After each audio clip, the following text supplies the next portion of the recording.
The third gen Camaro will always and forever be compared to the Fox body Mustang. In '79 the Fox body came out and it was a little bit ahead of Camaro. Camaro was still running on the second gen platform. But in '82 they came out with a third gen, which was very similar to the second gen. I mean, second gen through fourth gen are all pretty close to the same design. The long nose, the short trunk, hatchback eventually, and then the tiny back seats. But Chevrolet was always more concerned with track times, being circle track times or road course style.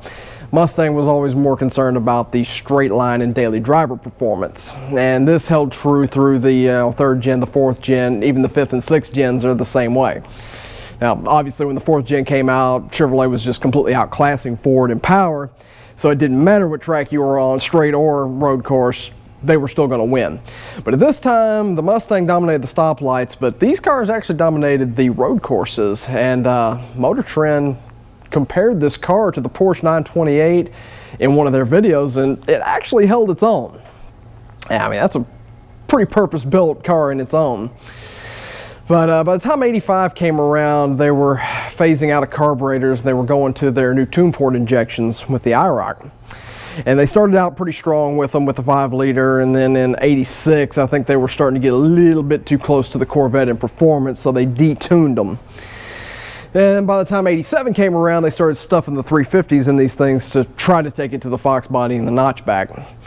By the time '89 came around, they were pumping out 230 horsepower and 340 pound-feet of torque, which was actually significantly more than the Mustang could ever put out. But even with all that, it still never really took off or even managed to challenge the Mustang that much.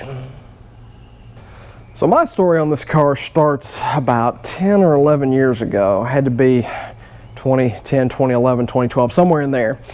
And I was looking for a Camaro IROC-Z, and I found one that was decently priced, and it was in the middle of freaking nowhere. It was about 95, 96 miles from where I lived.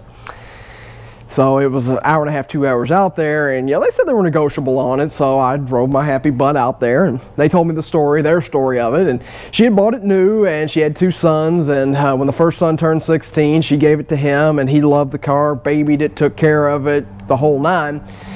And when their second son turned 16, they handed it down to him, and he was not as careful with the car. Got on it, spun it out, ran it off into a ditch and into a barbed wire fence. Screwed the car all up, and she said, look, if you're not going to be responsible with this car, then we're going to sell it and get you something, far more tame. That's where I come in. So I get there, and the nose of this car is all screwed up, and as you've seen in my recent videos, it's been all screwed up until this year. But I went and test drove it, and aside from the body damage, it drove really, really nice. Straight, good power out of it, all that stuff, and the cosmetics were iffy on it, but it was worth it.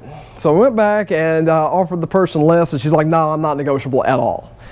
It's like, well, you said you were negotiable on it, and she's like, no, we're firm on the price, and I almost walked away from it. I mean, just that close to it.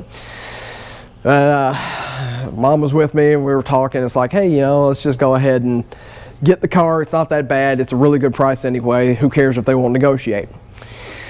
So one thing I noticed was when we were doing the deal, the lady was not feeling well at all. She was real tired and said that she hadn't been feeling good for the past couple of days.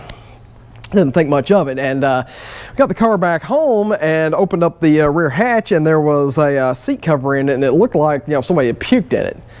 And it's like, ugh, that's bad. And then the next day came around, and I wasn't feeling good at all. Room was spinning on me and felt queasy, sick to my stomach, everything. I felt like I was dying.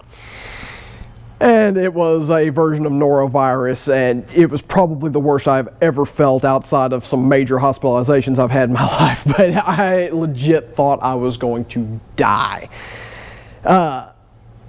I went through the first day of it, and the next day my mom also got sick with the same stuff, and she had the exact same reaction I did to it.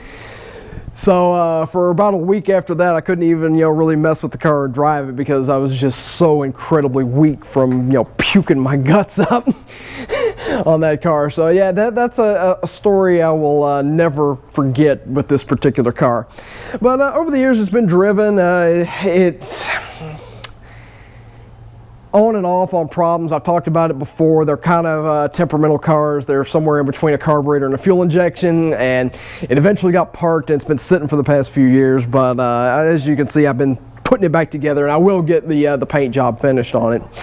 But yeah, that's pretty much been my story on the 89 IROC. And as always, thanks for watching. Please remember to like, subscribe, and hit the bell icon if you enjoy these videos and you want to see more. And if you have a car story, drop a comment down below because I'd love to hear it.